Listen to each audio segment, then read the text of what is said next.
Bismillahirrahmanirrahim. Assalamualaikum warahmatullahi wabarakatuh. Alhamdulillahirabbil alamin wassalatu wassalamu ala Rasulillah wa ala alihi wa sahbihi wa man wala. Alhamdulillah di pagi hari ini kita kembali ya ke pelajaran fikih di kelas 7, masuk ke pembahasan ke-6 ya. Di buku kalian itu salah ya, harusnya pembahasan ke-6 bukan pembahasan kedua ya, yaitu masuk ke pelajaran ke-11 ya, tentang kedudukan dan keutamaan sholat. Silahkan dibuka bukunya di halaman 68 ya, 67 68. Kedudukan dan keutamaan sholat. Nah, di sini ada firman Allah Ta'ala, Utslu ma uhiya ilaika minal kitabi wa aqimis sholah Inna sholata tanha 'anil fahsya'i wal munkar waladzikrullahi akbar wallahu ya'lamu ma tasna'un. Nah, disitu artinya bacalah apa yang telah diwahyukan kepadamu, yaitu Alkitab atau Al-Quran, dan dirikanlah sholat. Sesungguhnya sholat itu mencegah dari perbuatan-perbuatan keji dan mungkar. Dan sesungguhnya mengingat Allah ya, yaitu dengan sholat, adalah lebih besar keutamaannya dari ibadah-ibadah yang lain. Dan Allah mengetahui apa yang kamu kerjakan. Quran surat Al-Ankabut ayat 45 ya. Nah, nanti sholat ini juga adalah perkara yang pertama kali dihisab oleh Allah Subhanahu wa Ta'ala ya. Dan sholat juga adalah yang membedakan antara kaum muslimin dan kafir ya, seperti itu. Nah, makanya di sini nanti banyak sekali ya kedudukan dan keutamaan dari sholat ya.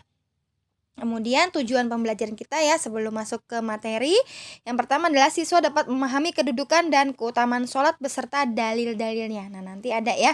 Kemudian siswa mengetahui hukum sholat dan hukum orang yang meninggalkan sholat dengan dalil-dalilnya. Yang ketiga adalah siswa mengetahui hukum orang yang mengingkari kewajiban sholat dan dalil-dalilnya. Yaitu ya tadi tentang keutamaan dan kedudukan sholat ya. Nah, di sini ya, kedudukan sholat dalam Islam ya. Sholat memiliki kedudukan dan tingkatan yang tinggi dalam agama Islam. Sholat adalah tali yang menghubungkan antara hamba dengan Robnya. Kedudukan sholat dalam agama Islam seperti kedudukan ruh bagi jasad. Sholat mendidik jiwa dan memperbaiki ruh serta menerangi hati dengan perkara-perkara yang mengandung pemuliaan dan pengagungan terhadap Allah Ta'ala. Sholat menghiasi dan mempercantik seorang hamba dengan akhlak-akhlak yang mulia. Sholat juga merupakan tiang agama dan rukun kedua dari rukun Islam. Sebagaimana sholat juga memiliki kedudukan khusus dari sisi disyariatkan oleh Allah Ta'ala kepada Rasul SAW pada malam Lailatul Mi'raj ya. Perkara-perkara tersebut menjadi sholat memiliki kekhususan dibanding semua amal ibadah ya. Jadi sholat ini tanpa perantara Nabi Jibril ya. Jadi Rasulullah itu menerima langsung wahyu dari Allah ya untuk melaksanakan ibadah sholat yang tadinya Allah meminta umatnya untuk sholat 50 waktu dalam satu hari ya, tapi Rasulullah meminta keringanan jadi menjadi 5 waktu dalam satu hari ya. Maka dari itu ya, semoga Anda sekalian tidak meninggalkan yang wajibnya itu sholat 5 waktu ya. Syukur-syukur bisa ditambahkan dengan sholat-sholat sunnahnya ya, seperti itu.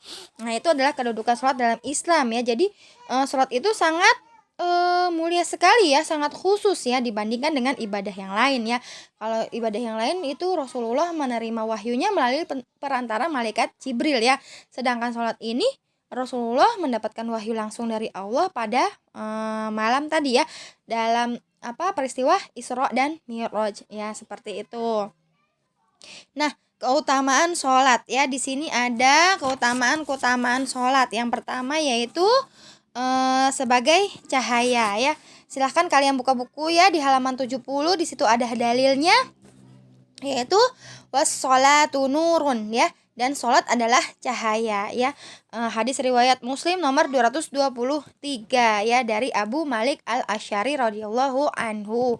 Kemudian yang kedua, mengampuni dosa-dosa ya. Jadi sholat itu dapat mengampuni dosa-dosa ya. Seperti ada di sini firman Allah Subhanahu wa taala, wa aqimis sholata torofain nahari wa zulafa minal lail innal hasanati yudhibnas sayyiat ya. Nah, dan dirikanlah sholat itu pada kedua tepi siang, yaitu pagi dan petang, dan pada sebagian permulaan malam. Sesungguhnya perbuatan-perbuatan yang baik itu menghapus dosa perbuatan-perbuatan yang buruk ya. Quran surat Hud ayat 114. Dan juga ada hadis ya, hadis Bukhari nomor 528 dan juga hadis Muslim nomor 667 ya. Di situ dari Abu Hurairah radhiyallahu anhu berkata. Nah, boleh kalian ya sambil mengharokati ya, di situ tidak ada harokatnya nggih. Aro'aitum lau anna naharon bibabi ahadikum yagtasilu minhu kulla yaumin khamsu marota ya. Hal yubqi min daronihi syai'an ya, di situ ya. Kemudian qalu la yubqi min daronihi syai'an. Qala fadzalika minhus shalawatil khamsu yamhullahu bihanil khotoya ya. Bagaimana pendapat kalian jika ada sungai di depan pintu rumah kalian yang kalian mandi darinya setiap hari 5 kali? Nah, apakah akan tersisa sedikit pun kotoran?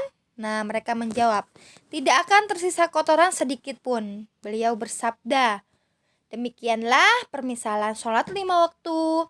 Allah akan menghapus dengannya dosa-dosa ya. Jadi sholat 5 waktu itu sebagai penghapus dosa-dosa ya. Nah, kita kan seharian itu namanya manusia ya, pasti ada luputnya ya. Jadi semoga dengan kita mengerjakan sholat 5 waktu secara khusyuk dapat menghapus dosa-dosa kita kepada Allah Subhanahu wa taala ya, seperti itu. Kemudian yang ketiga, memasukkan kita ke dalam surga ya. Nah, nomor 3 situ ada hadis riwayat Muslim nomor 400. Maaf ya, ini harusnya 489 ya, di bukunya salah Ustazah juga. Ini ikutin buku ya. Seharusnya yang benar adalah 489 ya. 489 ya. Di situ bunyinya fa'anni ala nafsika bikasrotis sujudi ya. Nah, di sini tentang Nabi SAW yang bersabda kepada Rabi'ah bin Ka'ab ya, sahabat Rabi'ah bin Ka'ab radhiyallahu anhu, ketika dia meminta kepada beliau agar menjadi temannya di surga ya. Kemudian Rasulullah bersabda seperti itu, bantulah aku untuk mewujudkan permintaanmu dengan engkau memperbanyak sujud, yaitu memperbanyak sholat ya. Jadinya kalau kita ingin masuk ke surga ya, di syariatkan ya untuk memperbanyak sholat ya. Sholat sunnahnya diperbanyak ya. Kalau sholat wajibnya tadi ya diperbaiki lagi ya kekhusyuannya. Kemudian untuk yang keempat, sholat ini adalah merupakan amalan yang dicintai oleh Allah ya. Ada dalilnya yaitu hadis riwayat Bukhari nomor 5625 dan juga hadis riwayat Muslim nomor 85 ya. Dari Abdullah bin Mas'ud radhiyallahu anhu berkata, aku bertanya kepada Rasulullah SAW. Nah, ini ya. Ayul amali ahibbu ilallahi ta'ala. Qala uhibbu ya, itu bukan ahibbu. Uhibbu ilallahi ta'ala. Qala sholatu ala waqtiha ya. Apakah amalan yang paling dicintai oleh Allah Ta'ala? Nah, beliau menjawab sholat pada waktunya, sholat tepat pada waktunya ya. Nah, jadi Allah itu sangat mencintai orang-orang yang sholat tepat pada waktunya, seperti itu ya. Ini adalah keutamaan sholat. Nah, di sini ada hikmah disyariatkannya sholat ya. Apa saja hikmah disyariatkannya sholat? Nah, di sini ya. Yang pertama, silahkan kalian lengkapi bukunya ya. Kebahagiaan dan kesenangan hidup yang hakiki di dunia dan di akhirat ya. Jadi kebahagiaan dan kesenangan yang sesungguhnya ya, dan di dunia dan di akhirat, karena Allah menciptakan jin dan manusia itu hanya untuk beribadah kepada Allah. Jadi kalian jika ingin bahagia di dunia dan di akhirat, maka kerjakanlah salah satunya nih ya, mengerjakan sholat ya. Kemudian yang kedua, kemudahan semua urusan dan jalan keluar atau solusi dari semua masalah dan kesulitan yang dihadapi. Nah, jadi jika kalian mengalami masalah atau kesulitan, nah jadi kalau kita punya permasalahan dalam hidup, ya itu ya tadi salah satu solusinya adalah dengan melaksanakan sholat ya, dengan memohon kepada Allah, berdoa kepada Allah, serta apa ya, curhatnya ke Allah aja ya, jangan ke manusia ya. Boleh ya, misalnya curhat ke teman boleh ya, asal kita mengetahui teman itu amanah atau tidak, seperti itu ya. Tapi yang lebih utama itu adalah kita bercerita atau curhat kepada Allah. Insya Allah nanti kita akan mendapatkan solusi dari masalah kita tersebut ya. Kemudian yang ketiga adalah penjagaan dan taufik dari Allah Azza wa Jalla. Nah, jika hikmah dari disyaratkan sholat itu juga akan mendapat penjagaan dan taufik dari Allah Azza wa Jalla. Itu nggih. Kemudian hukum sholat ya. Nah, di sini ada hukum sholat ya. Hukum sholat itu, adapun anak kecil, nah ini ya, diperintahkan untuk sholat ketika berumur 7 tahun sebagai latihan atasnya untuk melakukan ibadah yang agung ini, dan dipukul atasnya apabila telah mencapai umur 10 tahun dengan pukulan yang tidak menyakitkan. Hal tersebut berdasarkan hadis Abdullah bin Amr radhiyallahu anhu bahwa Nabi Shallallahu alaihi wasallam bersabda.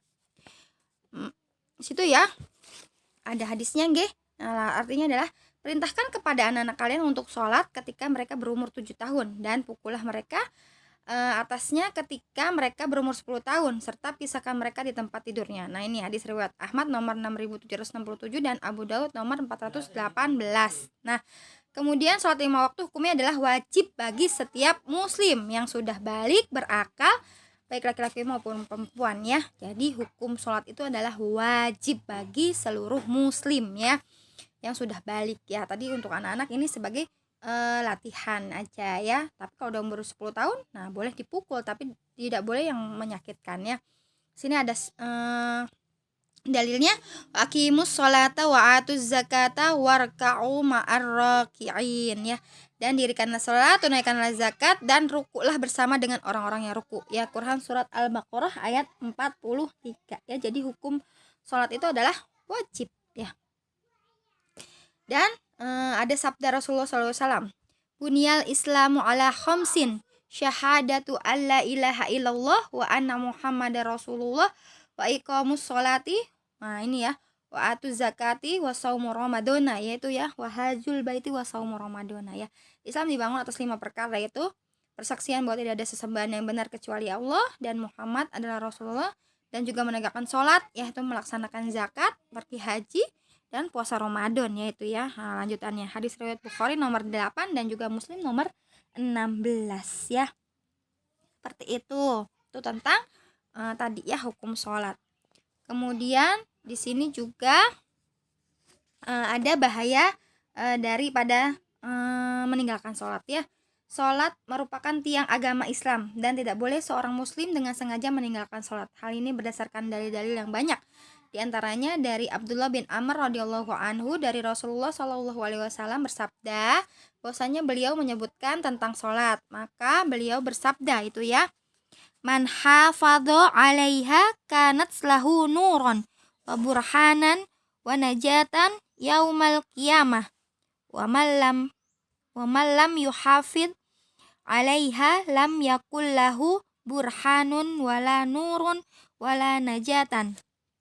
Wa kana yaumul qiyamah ma'a Qaruna wa Hamana wa Fir'auna wa Abi bin Khalif ya, itu ya.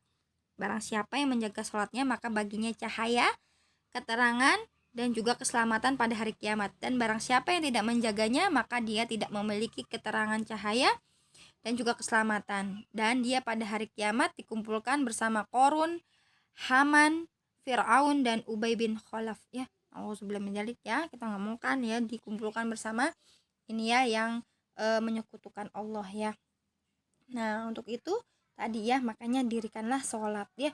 Jangan sampai kita meninggalkannya ya, karena itu adalah penyebab nanti kita akan dimasukkan ke dalam neraka. Nauzubillah min zalik ya. Kemudian juga di situ ada pengaruh sholat terhadap kehidupan ya. Nah, ada terhadap diri sendiri atau individu dan juga terhadap masyarakat atau lingkungan di sekitar ya.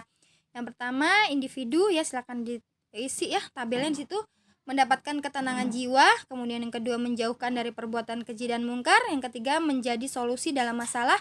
Yang keempat menghapus dosa-dosa. Kemudian di masyarakat dapat hidup berdampingan dengan orang lain ya, dapat hidup harmonis ya dengan orang lain. Kemudian menciptakan kehidupan yang harmonis, yang nyaman, yang damai ya.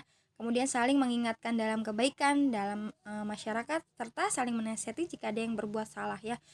Seperti itu adalah pengaruh sholat terhadap kehidupan ya. Nah, keutamaan khusyuk ya, di sini ada khusyuk dalam sholat ya. Nah, apa sih keutamaan khusyuk itu?